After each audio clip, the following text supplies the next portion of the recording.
안녕하십니까. 지난주에 비영리 단체들과 한인사회 재산에 대해서 그 대안을 강구해 보자고 말씀을 드렸습니다.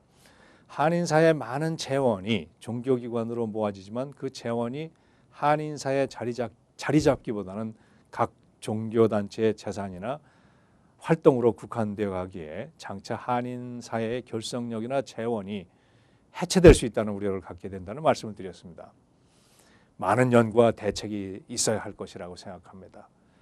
저의 소견으로 볼 때에 유태인식의 단일 종교, 단일 사회 형태로 갈 수는 없지만은 비영리법과 한인사회의 현실을 합리적으로 엮어서 한인사회의 자산 형성 및 결속력 형성에 대안은 있다고 봅니다. 첫째로 비영리 단체에 대한 새로운 인식이 필요합니다.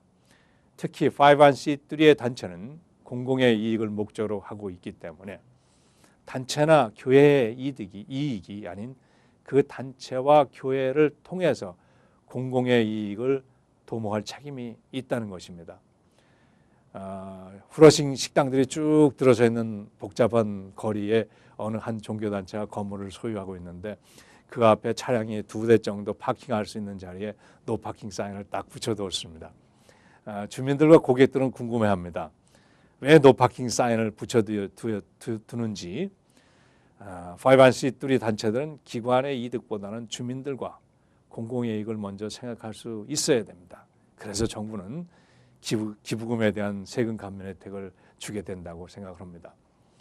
둘째로 한인사회의 미래를 위한 비영리 단체들의 공동 노력이라고 봅니다. 모든 프로그램을 진행하기 위해서는 장소가 필요하고 장소를 사용을 영구히 하기 위해서는 건물을 구입합니다. 종교단체가 건물을 구입하는 경우 그 소유자의 성격에 따라서 장소의 사용을 종교활동에 국한시키게 됩니다. 봉사기관이 건물을 소유하게 되면 봉사활동에 국한을 하게 됩니다. 그러면 이 두 가지 기관이 함께 할 수 있는 방안이 있을까? 거기에 대한 질문을 하게 됩니다. 이 두 기관이 함께 건물을 구입해서 함께 사용하는 방안이죠. 종교 모임은 대개 주말이나 새벽, 저녁에 이루어지고 있고 봉사기관 활동은 주중에 이루어집니다. 저녁 시간도 가끔 쓰죠. 두 기관이 한 건물을 사용하는 경우 건물 사용은 극대화할 수 있고 함께 구입하면 그 수고는 반으로 줄어들 수 있기 때문입니다. 좀 더 큰 건물을 확보하면 지역사회의 다양한 모임이 시간에 구애되지 않고 진행될 수 있을 것입니다. 한인사회의 크고 작은 모임이나 경조사 행사들도 진행될 수 있을 것입니다. 셋째로 공동 노력에 대한 실천입니다.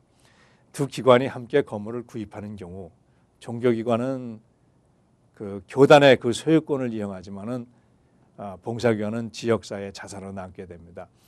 예를 들어서 400만 불의 건물을 구입하는 경우 봉사기관이 300만 불을, 종교기관이 100만 불을 책임을 져가지고, 하지만 종교기관은 건물을 공동 소유하는 것보다는 장기 리스, 즉 50년, 99년을 사용할 권리를 갖는 것을 명시하는 것도 생각해 볼 수 있습니다.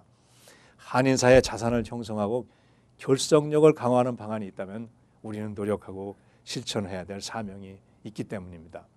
우리의 후대들에게 그들이 힘있게 디디고 설 자리를 마련해 줘야 되기 때문입니다. 제가 일하고 있는 KCS는 1000여 명이 넘는 개인과 단체 그리고 큰 금액을 주신 무명 독지가들께서 만든 중간 규모 사이즈의 지역사회관을 관리하고 있습니다. 큰 규모는 아니지만은 주중에는 프로그램과 지역사회 모임 장소로 사용하고 있고 주말에는 종교단체 개방하고 있습니다. 현재는 작은 규모의 3개의 교회가 시간을 나눠서 그 같은 장소를 사용하고 있습니다. 한편 한인사회가 커지고 프로그램이 확대되고 역사가 진행되면서 큰 모임의 장소가 필요하기 때문에 제2의 커뮤니티 센터 개발에 고심을 하고 있습니다.